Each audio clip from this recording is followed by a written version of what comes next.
大家早安吶！看到這個漂亮的機場，這個新穎的裝潢，應該猜出我們要來到什麼地方啦？對啦，這就是我們大韓航空系列的第5集。我們前面4集給大家上了，因為今年關於這個大韓跟韓亞要合併，所以我緊急把之前拍的影片先整理，然後上架。我們第1集先上了舊版的大韓仁川貴賓室跟釜山貴賓室。那第2集我們上了即將要消失的韓亞航的380，那一集其實回響蠻不錯的，蠻多觀眾都跑來私訊說啊，什麼時候可以再訂到，還會來台北嗎？等等的，應該是還有機會啦，因為2026韓亞航會正式的搬去仁川的 T1， 然後但是要到2027兩者才會正式完全合併，所以明年2026年，我覺得遇到旺季的時間，我覺得韓亞航還是有機會把380派來台北啦。我覺得還是有機會，對啦，我們就樂觀期待。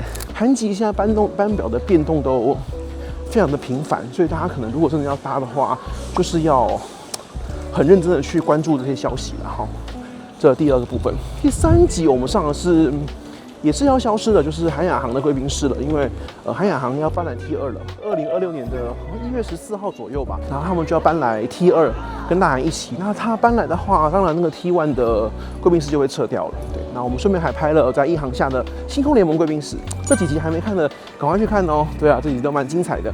然後在第4集，我們又拍了新版的大韓目前最新的旗艦機種。它的最新版的 Prestige 2.0 的商務艙是架設在78710的上面，所以我們拍了78710的2段經典的飛行記錄，而且是很经典的航線，就是 Haneda to Gimpo， 算是黄金航線啦，对不对？還有 Soaring Incheon to Taipei 都是78710，大家可以看一下，那個非常有趣。那今天第5集我們就計劃就是要拍新版貴賓室了。那我們来簡單說一下好了。仁川機場的話，目前現在的狀態就是說，大韓在 T2 這邊，它在進行一系列規模的貴賓室的翻新。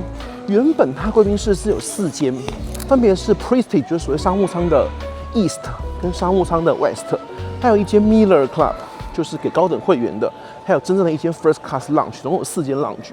那它是分批去整修，所以它現在目前做法是呢，已經整修完開幕的是那間 Miller Lounge， 所以 Miller 目前是已經是新開幕的部分了。然後它關閉了 First Class Lounge， 它關閉了 West Lounge， 這2間現在關閉在整修。它開了2間新的，分別在盡頭。什麼叫盡頭呢？仁川機場的 T2 它是一個有點類似 ㄇ 字形的構造，它平常的貴賓室都在海關進來，就是 ㄇ 字形的中間那一段是你海關進來的位置。貴賓室的話都在這個區塊。那它現在在這個 ㄇ 字形的2隻腳的那個底部，分別開了2間，叫做 Prestige East Garden 跟 Prestige West Garden 所以現在的航空公司貴賓室都很喜歡流行用這個 garden 這個詞哈。你看這個我們長榮的頂級貴賓室在桃機叫花園嘛，對不對 ？Garden。然後卡達在多哈商務貴賓室新開的那間也叫 Garden。那大韓的話也是一樣，這一間新開的貴賓室也是取名叫做 Garden， 所以叫做 Prestige East Garden 跟 Prestige West Garden。大韓航空是非常貼心的，因为这機場之後，等到它全部重開完之後，它連同就是如果 East、West 重新開幕，然後 First 的話，它像在 T2 它就會有6間貴賓室了，分別是 East、West、East Garden、West Garden、First 跟 Miller， 會有6間貴賓室。那商務的話，你们選擇就有4間，所以他也擔心說，怕你是不是覺得說不知道哪一間貴賓室人潮如何啊，不好選擇，所以呢，他在網絡上面，他的官網上面。它有一個就是那個即時的貴賓室的人流圖，就是說啊，這貴賓室人多，比如說紅色代表現在人非常多，那橙色代表說 heavy， 綠色代表說現在是 light， 所以它有一個燈號告訴你說貴賓室的人流怎麼樣。我覺得這個設計是蠻不錯的。國泰在香港可能也需要做類似像這樣的東西，因為多間貴賓室嘛，你得給他一個選擇。那你如果不想去人那麼擠的貴賓室，有些人他就是啊，反正登機口在哪邊最近就去哪裡嘛。但有人的話，轉機時間如果夠，他可能就想選一個比較舒適的貴賓室，他不想要選一個就是人這麼多的貴賓室，所以有一個即時人流圖，那是即時的哦，好就是。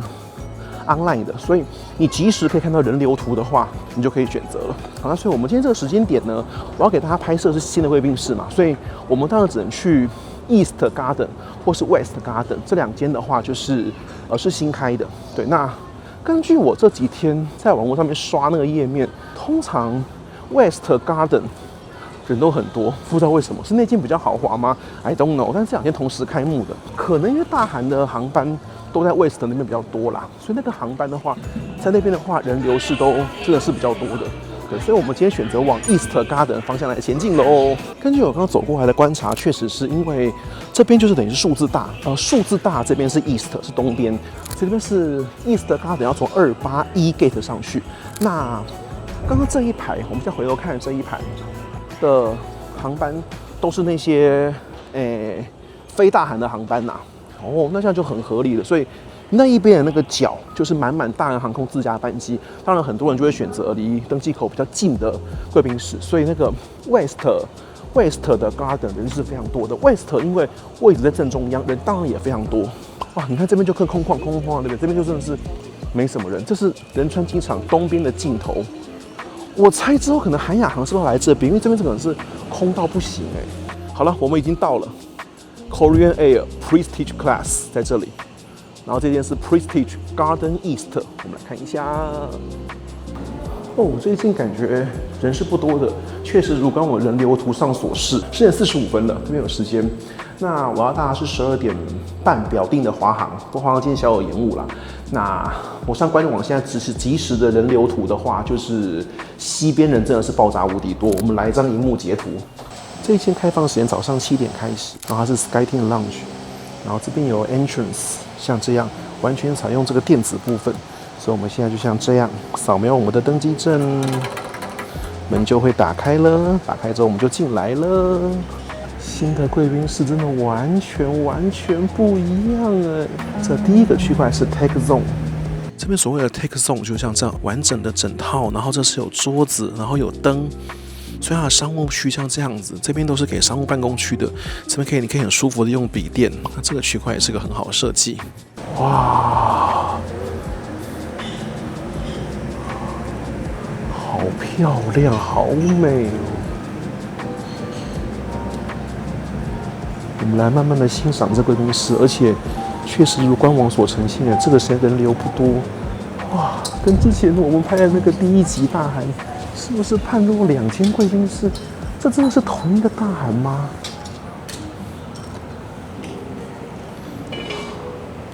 這邊座位部分也空間真的舒服非常的多哎。哇！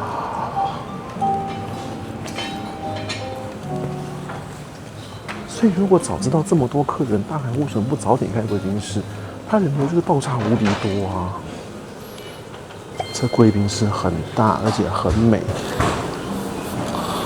哇！然後這邊有很多像這樣獨立的一個一個的區域，像這樣個人單獨座位，哇，這個座位我好喜歡。等一下希望我淋浴出來還有這個座位可以坐，這個座位好好。這邊是雙人的位置，然後也有家庭4個人的位置，然後這邊也有哦，果然是新貴賓室，桌上的充電器也全部都更新了 ，Type A、Type C 充電頭，各種國際轉接頭，哦，這點非常的不錯。我們接下來說說淋浴間的預約的話，需要輸入電話號碼。我現在因為前面要等4個，然後就會像這樣輸入電話號碼。好像這邊5個人排隊了，所以浴室的話採用像高科技的排隊方式。好，那我們就等通知。然後這邊還有一間，這個是 nursery room， 就是育嬰房。所以新改版貴賓室的話，設施真的就很齊全了。哇，這給媽媽帶小孩的地方也是非常的便利，還有放嬰兒的這個台子也很舒服，在我們前面。哦，這新改版貴賓室真的很棒。哇，全新果然就不一樣啊！我想先針對這個插頭部分，我們來說一下，這是我覺得非常好的，因為貴賓室舊版貴賓室的話，其實世界各地啊，基本上都還是很多貴賓室都只提供自己國家的那個插座，像香港的國泰貴賓室都只有香港那個英式插頭。那當然啦，如果你要轉接頭的話，它是會借給你，可是我覺得還是不方便。然後而且也很少會看到 Type C， 這就是新貴賓室才會有，你全新蓋貴賓室就會一次把所有東西做到位。Type A、Type C 國際頭都做到位，所以這個就是新貴賓室的好處。這也是有時候新飛機跟舊飛機的差別。新飛機就是你這些新設備 Type A、Type C 就是不一樣，就是方便。因為現在真的很多都是 Type C 的充電頭，所以這個我覺得這個貴賓室光這一點就是新開幕就大勝，這個是非常棒的地方。哇，這個淋浴間難怪要排20分鐘，因為它只有2間淋浴間，但是淋浴間這個是商務貴賓室的淋浴間嗎？很驚人耶，這空間超大，而且大家看到這裝潢超級漂亮耶，很美耶。然後我們現在看 information 哦，它有寫就只能用20分鐘，因為它只有2間而已。備品是 Aesop， 也相當的不錯。然後有給牙刷跟刮鬍刀，這邊還有一個還有個超大放東西的地方，讓你置物置衣的地方哎。然後這樣轉過來，這才是淋浴間的本人。我們看看淋浴間的備品，哇塞，這太強大了，是整套的 Aesop 哎。舊國泰貴賓室也是整套的 Aesop， 哇，這個不簡單哎，這個貴賓室的淋浴間，換做其他航空公司，這絕對是頭等貴賓室淋浴的等級，絕對是。這個連國泰航空在香港機場貴賓室的那個洗澡商務區的，絕對沒有這麼大間，這個超大間。這個大家現在看到我就是這樣在裡面這樣走半天，就是我如果要從最左邊1、2、3、4、5、6，我可能要走7步哦，然後寬的話可能也是4、5步，然後有這個置物空間，然後整個台，然後廁所也是免治馬桶，全新的就是不一樣哎，就是要麼就不要做，要做直接做最好最頂的這種 feel 哎，而且。但只有2間，我覺得真的太少。2間的話，這個尖峰時刻真的會排到發瘋。所以大家如果來貴賓室這間的話，我建議你一來先抽號碼牌，先登記，因為淋浴間非常值得來，非常值得來洗澡。一來的話，先抽號碼牌登記。這淋浴間有嚇到我，因為真的漂亮到我覺得有點誇張。哇，這樣讓我更想搭大韓頭等去看一下那新的 First Class Lounge 還有 Middle Lounge 長什麼樣子，因為這商務等級就已經做到這麼頂哎，而且備品也全面改成 Aesop， 也是大升級哎。所以之前餐飲用 Grand Hyatt， 然後備品可能用其他的，現在餐飲也提升，備品也換成 Aesop。大韓航空真的有砸重本哦，真的有砸重本，真的是非常的不錯。一定要來洗澡，一定要来洗澡。这個淋浴間的環境真的是超級美。來完這個淋浴間的感想啊，我突然想到一件很可怕的事情，就是之後明年1月份韓亞航如果搬來這個 T2也用這貴賓室的話，那我們台韓兩邊傳統航空這4間現在飛台韓線的、飛桃園仁川的，就會變成是小花、大韓跟韓亞航都有這貴賓室，只有長榮用那個 T1。那這樣就會讓我大幅的不想搭長榮了，因為 T1 的貴賓室真的好爛哦。就長榮，如果你時間對還能去新航，如果不能去新航的話，韓亞航貴賓室真的是非常悲劇。而且我不覺得 T1，除非哪個星空聯盟成員願意在 T1 再投資蓋一間新貴賓室，但是我覺得有困難，因為 T1 目前你要說航班量足夠大到要有一間自營貴賓室的星空聯盟成員。很難呢，應該只有中國國航，但是國航應該很少，而且國航開貴賓室可能也不怎麼樣，對，所以這個蠻困難的。哇，這間貴賓室真的讓人流連忘返呢，真的是非常的漂亮，陽光照進來真的是有 garden 的感覺，然後就好像在一個庭院裡面這樣吃飯，然後休息，而且寧靜的感覺真的是有休息室的 feel， 真的非常不錯。不過大韓跟韓亞航合併之後，台韓航線到底會不會航權重分配，其實也不知道。要不然這樣子，他們這也是算是壟斷了吧？就是班次也真的太多了。但重新分配應該也是分給韓籍啦，不會分給台籍。大韓真的有企圖心哦，跟合併韓亞航之後，確實把各種服務都做得越來越好了。而且我之前看網絡上的影片，好像是有人說有單點東西，但是我今天來這邊，我確實沒有看到有任何單點食物。如果有的話，可能在別間，或許請各位厲害的觀眾可以指正我。我們來看一下餐食的部分。餐食的部分的話，這邊第一區是南瓜沙拉，然後是意大利麵冷食的部分，然後這邊當然就有一些沙拉類。再來這邊的話是豆子湯，然後這邊是韓國的蔬菜粥。這邊熱食的部分，我們來看一下。熱食的部分，第一鍋哦，這是炸豆腐；第二鍋的話是豬肉；第三鍋的話，哦，這是辣海鮮，辣海鮮有章魚啊什麼的；第四鍋的話是哦，這是魚，這是魚辣燉魚的東西。然後這邊當然就是還是有一些拌飯的食材，哦，然後這邊一樣有一些肉，讓你可以做拌飯，然後拌飯的料都在這邊。然後這邊當然就是飯的部分啦，那一樣這邊會有五穀飯跟一般飯，這是五穀飯，這是一般白米飯。然後在這邊韓籍貴賓室還是不能夠缺少的泡麵。然後這邊是馬芬，然後跟一些果汁。好，然後再過來這邊還有一些麵包。然後這邊的話是有一個雞湯哦，之前沒看到雞湯，這邊有雞湯的選擇。滿滿的蝦子哎，哇，這很不錯哎。然後這邊是哦，花椰菜，是意大利麵。最後這邊的話是雞肉哦，然後這邊還有一些麵包哦，所以餐食的選擇也比之前提升不少哎。哇，很不錯，很不錯。然後我們再來看一下果汁飲料區，這邊我想就可能跟之前差不了多少。哦，這邊有香檳了，這邊是有香檳的。哦，它是 Prosecco， 然後也有一支香檳。它的酒的話在這邊，這是一支卡本內斯威翁，然後這一支另外一支酒。然後香檳的話在這裡，那我們可以來看一下他給的酒。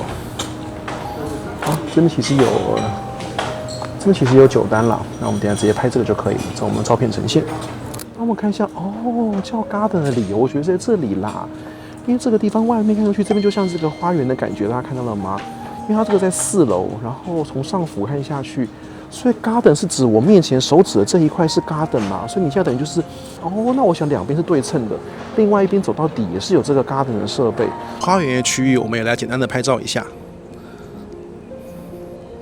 Garden East 嘛，那這個 garden 也是貴賓室的這個賣點之一嘍，就整個機場做的非常的漂亮。哦，所以它取名 Garden 是真的有一個 Garden 呢。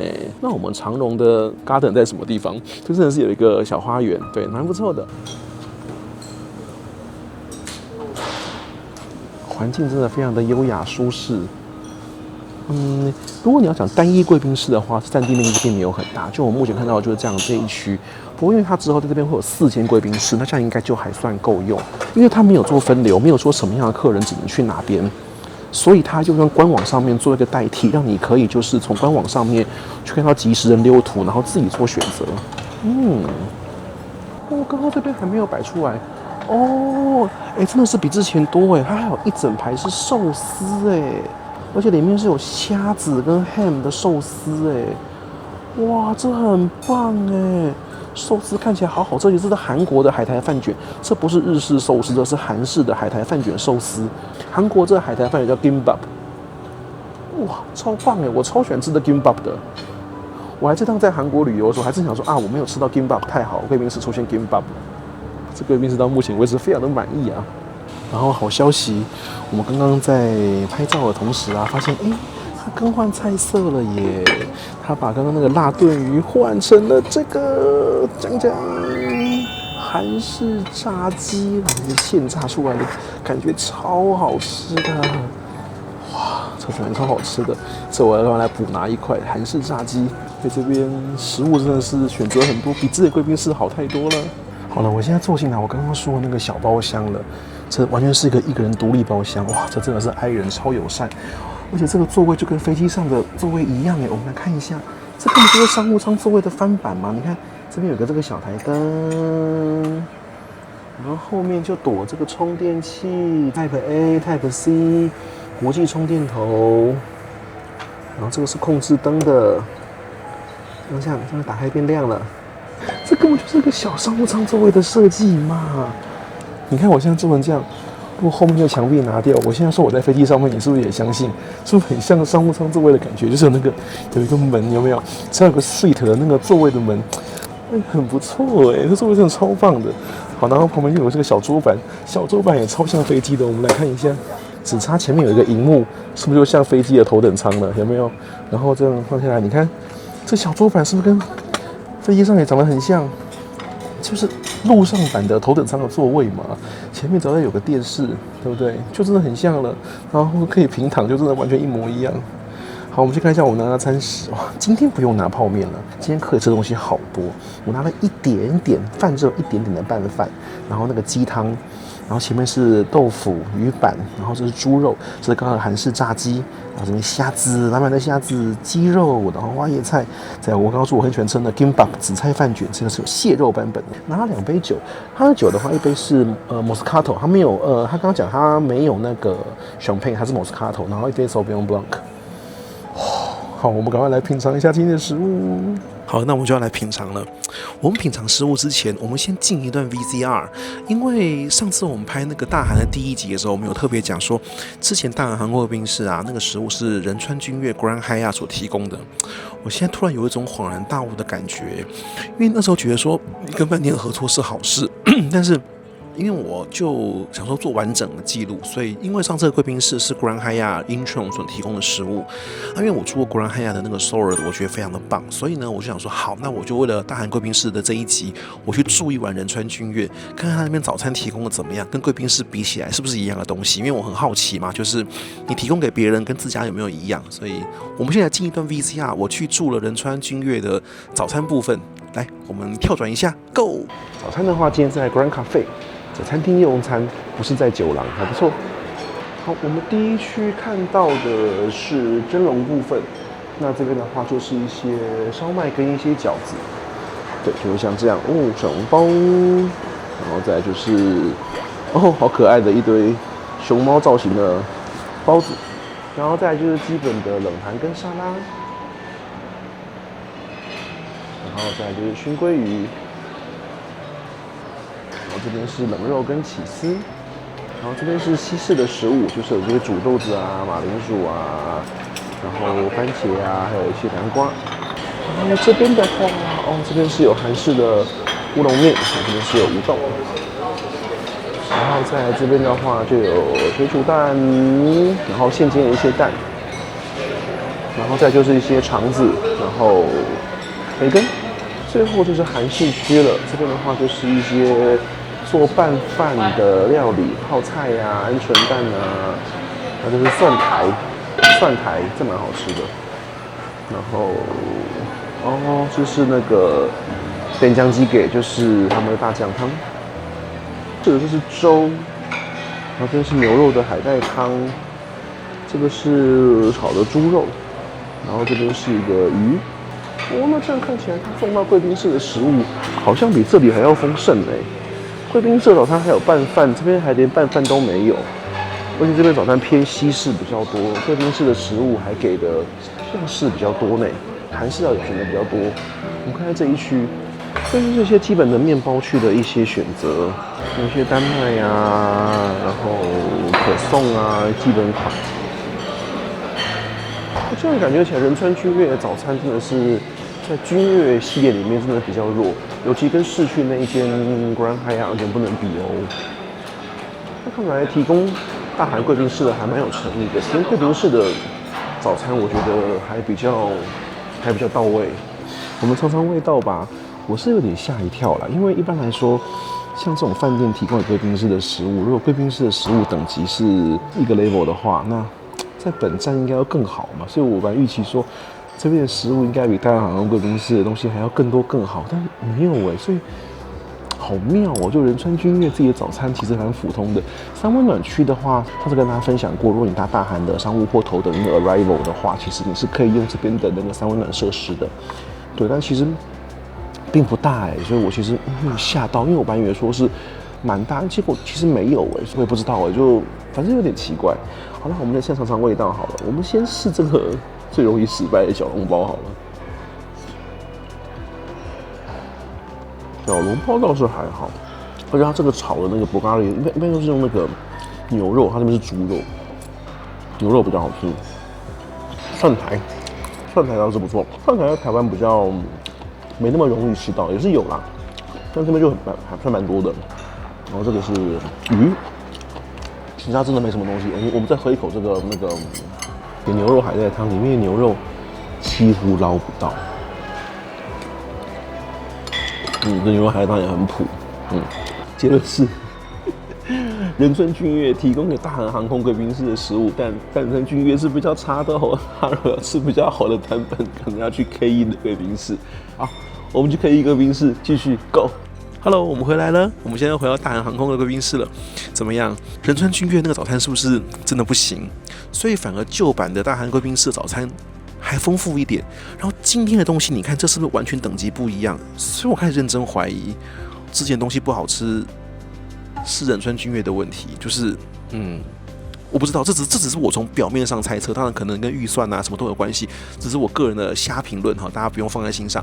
就是我自己感官的，就是仁川君悅早餐真的不行，然後之前貴賓室的食物也不行。可是今天你看這個新版貴賓室的食物，你不要講別的，光這個韓式炸雞跟這個蝦子雞肉跟這個紫菜飯卷，就比之前好太多。之前那一集我有吃泡麵嘛，就是因為沒有東西可以吃。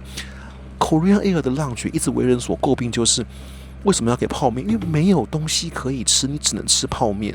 但今天我完全不用拿泡麵，今天可吃的東西真的太多了。我們现在第一口先試這個蝦子，蝦子看起來好好吃。調味調得很好，蝦子好好吃。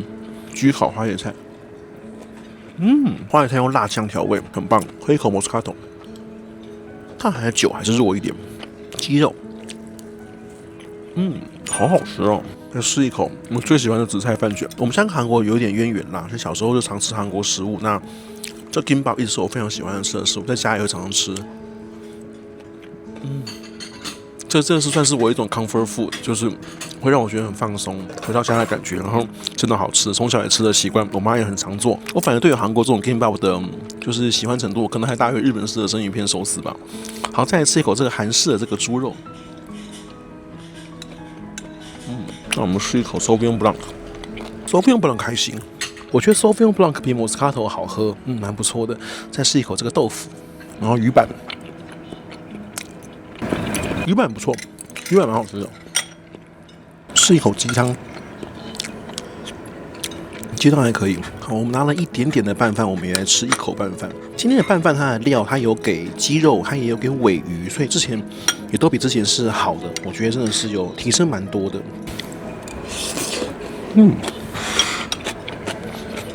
好吃。最後最期待的 part。韓式炸雞等等，熱騰騰剛出爐的哦。這比帕海亞博悅那個早餐的炸雞好吃，皮沒那麼厚，空間上跟餐飲上，不管硬體軟體，真的比之前的我們拍的那個第一集大家會去看一下，這個系列的第一集真的好太多了。果然就是真的要改裝啊，不改裝真的不行啊。我再說給你們聽，你聽到了嗎？我們的國籍那兩家，你們聽到了嗎？要改裝啦，貴賓室要改裝啦，改裝才會變好啦。小花跟地球，貴賓室要改裝，第三航廈蓋新的要蓋好一點吶。你看看人家大韓航空蓋成這樣，國泰現在的 Wing 也重新裝潢了。我們東西是好吃是好吃，可是貴賓室要改裝，進步是無窮無盡的。跟大韓航空貴賓室那個第一集，當然很多留言就是啊，韓籍貴賓室就是差啊，什麼沒水平啊，什麼什麼什麼的。現在要改觀嘍。大韓航空這間貴賓室非常的不錯，整個評價完全不一樣。大家有空可以來走走。那我要先享用一下食物，等一下再跟大家聊貴賓室的進入資格，還有一些有趣的事情哦。吃飽喝足了，我們坐在這邊稍微休息一下，順便跟大家說說我們貴賓室的這個結論哈。那首先跟大家講的第一件事情，其實我今天來拍攝的路上，其實我是蠻緊張的。緊張的點是我怕我進不來。為什麼？我覺得我好像被那個美國嚇到了。就我被美國那個貴賓室前面，大家如果是老觀眾都知道，就我在美國發生的事情，我在美國有點被嚇到，所以我其實有點擔心，因為SkyTeam 的官網上面SkyTeam 的話並不能做貴賓室的 lounge hopping， 它的話你只能去指定貴賓室，所以 SkyTeam 的官網上面會寫每個機場然後哪些貴賓室，那貴賓室下面會有就是航空公司的圖樣，所以你今天搭小花，你要去有小花圖樣的貴賓室才可以。像比如說你今天在LX， 那今天華航指定用哪一間就是哪一間，你不能去別間，也就是並不是你有高卡你就可以去任何一間 SkyTeam 的 lounge，SkyTeam 不是這樣玩的。那大韓航空現在改裝之後，它在 SkyTeam 的官網上面，它因為 West 現在關掉，所以它確實有列4間 Miller、East Garden 跟 West Garden。但是呢，它 East Garden 跟 West Garden 兩間，它就写說是8月28，就新開幕的，它特別寫哦。那下面的圖樣就只有 Korean Air， 沒有任何一家 SkyTeam 的航空公司。所以其實我看到那邊的時候，我有點緊張，我會想說，這是不是分流啊？就是這兩間新開的 East Garden 跟 West Garden 只給 Korean Air 大韓航空自家的客人，然後外航的客人只能用那個舊的，現在目前剩 East， 我有點擔心，你知道嗎？所以我其實蠻緊張的。但小花的官網上面就很妙，小花的官網上面就只有寫一個 West， 可是 West 其實已經關閉了，你知道嗎？所以就是兩邊資訊是不 match 的，所以其實我有點緊張，我怕說是不是 East Garden 跟 West Garden 只給大韓航空自家客人使用。那我就問了我的顧問，因為我们的頻道的顧問他是常會天合聯盟的，那他就說小花之前在這邊的話也是給那個 lunch coupon， 然後貴賓室會收走這樣。那 coupon 的話就比較麻煩 ，coupon 的話上面可能就會寫你只能去什麼 lunch 嘛。但我今天 check in 的時候，我其實就有鬆一口氣，因為 check in 的時候就發現，小花在這裡沒有給 lunch coupon。我們今天是2025年的11月12，就已經沒有給 lunch coupon 了。他要照那個小花跟國泰這兩間很喜歡給 lunch coupon。不懂為什麼，對不對？因為外國航空公司都是登機證上面所有資訊通通都有嘛，像那太行頭等，連那個 WiFi 的 password 都寫在登機證上面。就是你如果有免費資格，他直接把它就寫在登機證上面，就登機證上面什麼資訊都有，都寫給你。那小花跟國泰很喜歡給那張 launch invitation， 可問題是你有會籍的話，沒有那張 invitation 你也進得去，所以我其實一直都搞不清楚那張 invitation 是幹嘛用的。有人說是對賬用的，但好我也不懂。好，但是小花在這邊就沒有給那張紙了。那顧問說之前給的還很精緻，現在沒有給了，所以我就碰碰運氣，我走進來，走到這邊的時候。貴賓室這邊有個人員看着，他核對了一下，他就說：“哦，好，那你自己進去。”之前在那個 East 跟 West 那邊的時候，是有人幫你去，就是一樣櫃檯嘛，然後你要給他幫你逼，然後進去嘛。這邊改成跟 Terminal One， 大家可以看到我們上2集那個韓亞航在 T1 的貴賓室，就是這邊的那個閘口是自助的，就是它有個自助的機器。我們目前遇過的，像剛剛這個 Terminal One 的韓亞航，還有上次我們在那個加拿大航空貴賓室在 SFO 那一集，大家可以去看，就 SFO 那一集的，就是加拿大航空，就它門口是像是那種閘門，你自己登機證 B 合資格你就直接進去。对，所以我其實就很緊張，然後就 B 可以，我可以進來，所以我今天只憑了小花航空的商務艙登機證，我就可以進來了。所以我們現在實測就發現說，至少目前到2025年11月12號今天為止的話，雖然官網上面只有連 Korean Air， 但是天合聯盟成員都可以進來。那這邊的門口其實也有貼一張牌子，就是歡迎天合聯盟成員使用，所以我想應該是資訊沒有 update， 應該是沒有問題，因為這裡門口有擺一張牌子，就是歡迎天合聯盟成員使用，所以當然航空是很大方的，所以好，我在亞洲，我不在美國，我在亞洲，亞洲真的太棒了。就亞洲的話，基本認定會比較寬鬆一點，所以這個 Korean Air 自營貴賓室的話，天合聯盟成員所有成員都可以使用。那商務艙以上或者是 SkyTeam 的高卡都可以用這個 lounge 是沒有問題。然後門口你只要 B 合資格就可以直接進來，也非常的方便，所以就是也不用跟人員多說什麼。對，這是進入資格部分，非常的讚，非常非常開心。不過還是跟大家講，就是我們進貴賓室有時候去不熟悉的地方，可能還是要查一下官網資料。像 SkyTeam 的話，就特別的不太一樣，所以大家功課還是要做。所以其實我都有特別檢查過。那之後大韓在這邊整個合體完之後，最後有6間貴賓室，那每一間像這樣，那我覺得它因為沒有分流，所以它做一個在網站上面的一個即時人流圖，告訴你哪一間人多，哪一間人少。這個配套做的是非常好。還有大家有沒有發現，這貴賓室的整個配色啊，就跟我們上一集那個大韓航空的第4集78710新版的商務艙的配色是一致的，也就是它像新版的這個企業色就改成就類似這種古銅色為主的，就是比較深色古銅色的為主的這樣子的色調，就是營造出一種奢華感的氛圍。那這個跟那個78710上面裝潢的風格是一模一樣，所以應該說大韓航空改了這個企業標示，合併韓亞航之後，它整體做這個更新是有一系列的措施，而且這一系列真的是有步驟、有企劃，而且並不是毫無章法，都改成是相同的元素，好像這個燈的顏色啊，然後座椅的配色啊，機上設備都改成這個古銅色，這個企業文化的顏色。我覺得這個是很不一樣。那這樣子讓我真的越來越期待有朝一日可以搭大韓航空的頭等艙試試看，因為之前就覺得它講難聽點就是貴賓室真的是不入流，真的是不入流。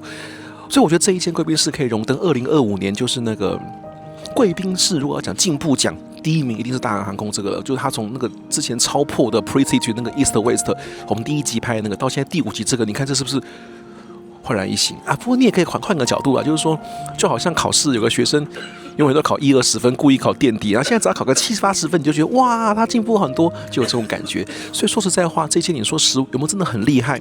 如果你平心而論的話，還是不能跟國泰比，因為它沒有現煮餐食，它沒有現點現做，它沒有noodle bar或任何現點現做的東西，它是沒有的。所以你要說真的非常頂，沒有，但進步的幅度真的非常大。所以看你有什麼標準啦。如果你用絕對值來比的話，國泰有現煮的東西，日航其實也有，華航、長榮其實也都有。對，那這邊沒有現煮食物，但跟之前比起來還是好太多了。之前那個真的只有泡麵可以吃，現在這邊有蝦子、有雞肉、有豬肉、有飯卷，哦，真的是好太多太多了。所以看你用什麼標準了。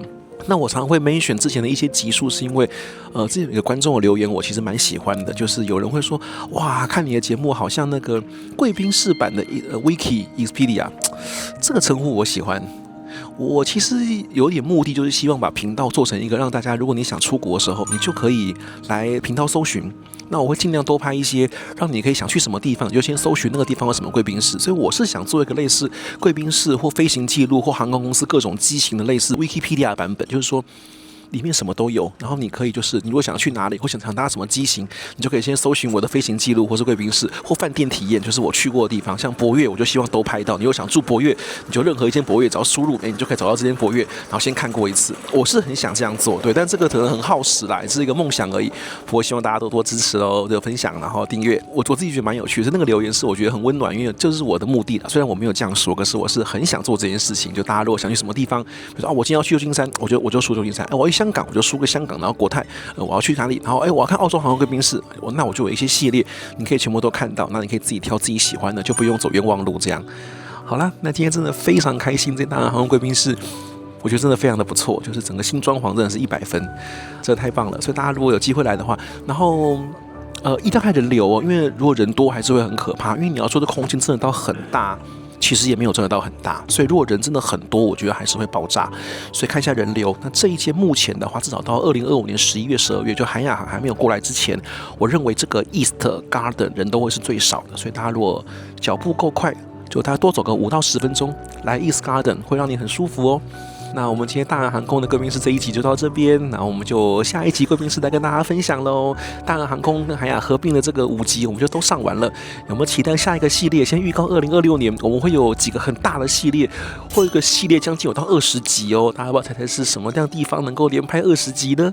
那我們就新的一年多多分享我們的頻道，下次見，拜拜。那是聖誕節、跨年期間嘛，就都會有聖誕節的這些裝飾品。這一間貴賓室的話，是有這個現煮的台。嘎魯達貴賓室跟這間貴賓室的優點跟缺點剛好完全相反。